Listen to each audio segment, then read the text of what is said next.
दोस्तों, कहानी की शुरुआत करने से पहले प्लीज़ हमारे चैनल को सब्सक्राइब कर दें और हमारे वीडियो को लाइक कर दें और प्यारा सा एक कमेंट कर दें।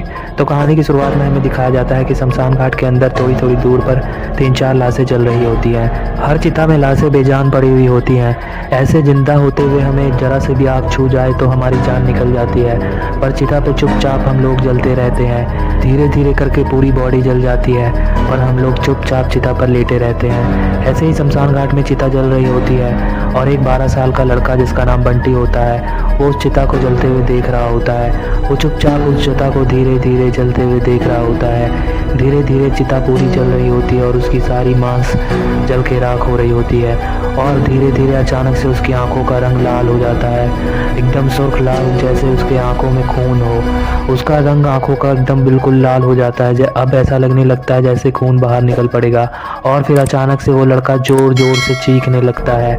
उसकी आवाज़ सुनकर वहाँ पर जो भी खड़े हुए लोग थे वो चौंक जाते हैं। वो बोलते हैं कि ये बच्चा किसका है और यहाँ क्या कर रहा है और ये इतनी ज़ोर से क्यों चीख रहा है। वो लोग आपस में बात कर रहे होते हैं इस बच्चे के बारे में।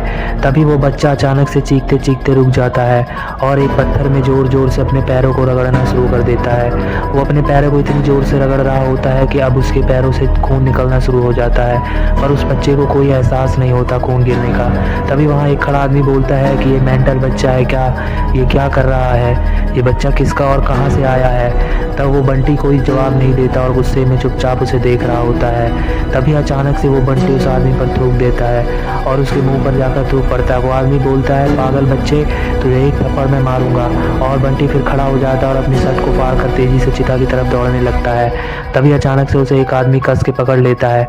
बंटी जोर से चीखता चिल्लाता है और बंटी में पता नहीं इतनी ताकत कहाँ से आ जाती है कि वो उस आदमी को धक्का देकर फिर भागने लगता है। तभी बंटी के पापा गांव के एक बाबा को बुलाकर ले आते हैं और वो बाबा एक राख में मंत्र फूंकते हैं और उस बंटी के ऊपर फेंकते हैं। वो राख बंटी के ऊपर लगते ही बंटी वहीं पर शांत हो जाता है और ज़मीन पर गिर जाता है। तभी हमें बंटी की ज़िंदगी के बारे में दिखाया जाता है। बंटी एक स्कूल में पढ़ा करता है और वो पढ़ने में काफ़ी तेज़ होता है। एक दिन वो स्कूल से अपने घर आता है तो अपने पापा को मेडल दिखाता है और बोलता है कि पापा, मैं अपने क्लास में टॉप आया हूँ, मेरा नंबर सबसे ज़्यादा है, इस वजह से ही मुझे मेडल मिला है, अब मुझे स्कॉलरशिप भी मिलेगा। उसके पापा मम्मी काफ़ी खुश होते हैं। वो लोग एक गरीब किसान होते हैं, जैसे तैसे करके किसानी करके अपने बच्चे को पढ़ा रहे होते हैं। वो जानते हैं कि जब तक उसका बच्चा पढ़ेगा नहीं उसकी ज़िंदगी नहीं बनेगी और वो मेहनत मजदूरी करके अपने बच्चे को पढ़ाते हैं और उसका बच्चा जो बंटी है वो पढ़ने में काफ़ी तेज़ होता है। रात में लालटेन जलाकर बंटी पढ़ा करता था।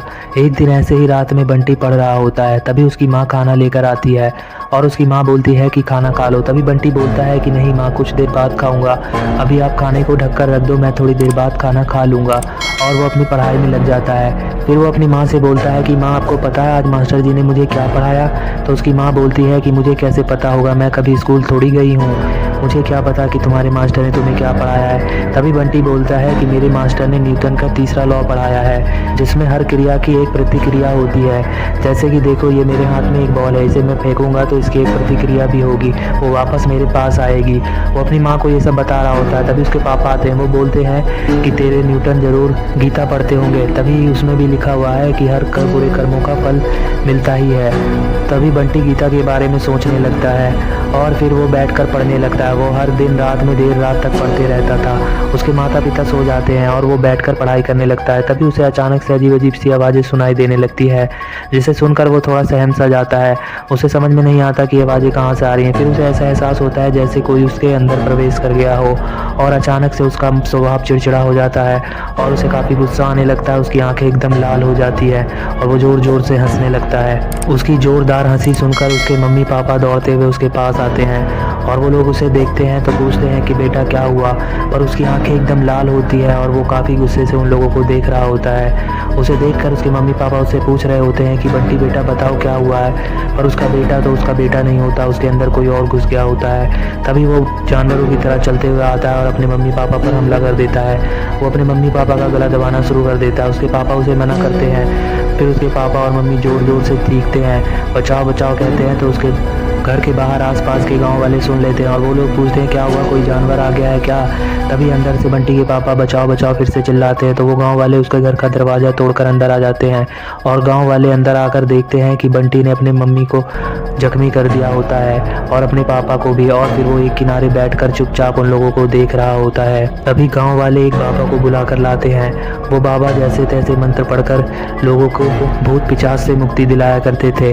वो भूत झाड़ने वाले बाबा थे। उसी बाबा को लेकर गांव वाले आते हैं और वो बाबा आकर बंटी के ऊपर राख पड़कर फूंक देता है, जिस वजह से बंटी को काफ़ी गुस्सा आ जाता है और वो बाबा पर ही हमला करने लगता है। वो बाबा के चेहरे को नोच लेता है। तभी गांव वाले बंटी को पकड़ लेते हैं। बंटी को काफ़ी गुस्सा आया हुआ होता है। वो बाबा की जान लेना चाहता है। वो बाबा बताते हैं कि बंटी के ऊपर काफ़ी शक्तिशाली शैतान है, जिस वजह से उसे बांध कर रखना होगा और मुझे 2 दिन लगेंगे इसके भूत भगाने के लिए। मुझे कुछ उपाय ढूंढना होगा। इस वजह से उसे बांध कर रखते हैं। पर एक दिन अचानक से बंटी अपने हाथ को छुड़वाकर उसी कब्रिस्तान की ओर भाग जाता है और उसे भागते हुए गांव के कुछ लोग देख लेते हैं।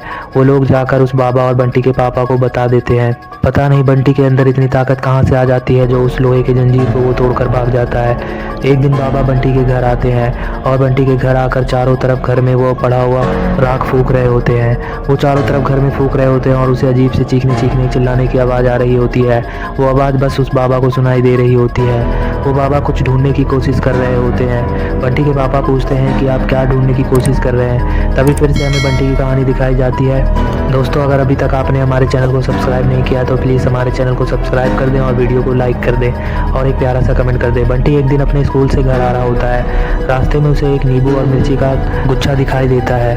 वो उस नींबू को देखता है तो वो नींबू एकदम लाल होता है और उसमें बहुत सारे कील गड़े हुए होते हैं। वो उसे देखते रहता है और उसे देखकर वो सोचता है कि मैं इस नींबू को घर लेकर जाता हूँ। इस क्रिया की कोई प्रतिक्रिया हुई तो उसका मतलब न्यूटन का लॉ सही है, अगर नहीं प्रतिक्रिया हुई तो इसका मतलब न्यूटन का लॉ गलत है और मैं मास्टर जी से जाकर बोल दूंगा कि न्यूटन का लॉ गलत है।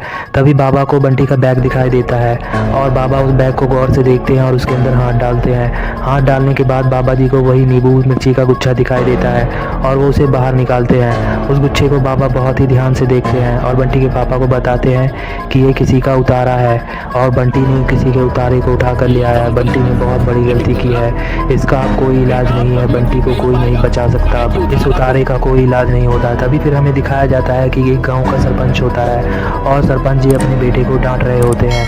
वो बोल रहे होते हैं कि मैंने तुम्हें मना किया है ना कि घर के पीछे पेड़ के पास नहीं जाने के लिए, तुम बार बार क्यों जाते हो, ये कोई तुम्हारा शहर नहीं है, यहाँ सांप बिच्छू होते हैं। और उसका बेटा बार बार उस पेड़ की तरफ देखता है तो सम्मोहित होकर उस पेड़ की तरफ ही चला जाता है। एक दिन ऐसे ही सरपंच का बेटा फिर से उस पेड़ के पास चला जाता है और उसका नौकर दौड़ते हुए सरपंच के पास आता है और बोलता है कि आपका बेटा पेड़ के पास चला गया है और अजीब अजीब सी हरकतें कर रहा है, पेड़ को नकोच रहा है और उसके हाथों से खून गिर रहा है और उसकी आंखें एकदम लाल हो चुकी हैं और उसे मैंने मना किया तो उसने मेरे पर ही हमला कर दिया।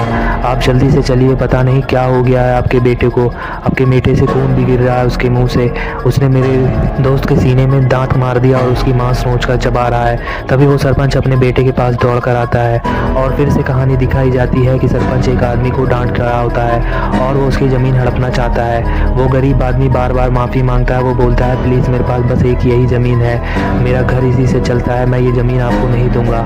सरपंच बोलता है ये ज़मीन तो मैं लेकर ही रहूँगा, ये ज़मीन तेरी नहीं मेरी है, बस चुपचाप से तू अंगूठा लगा दे।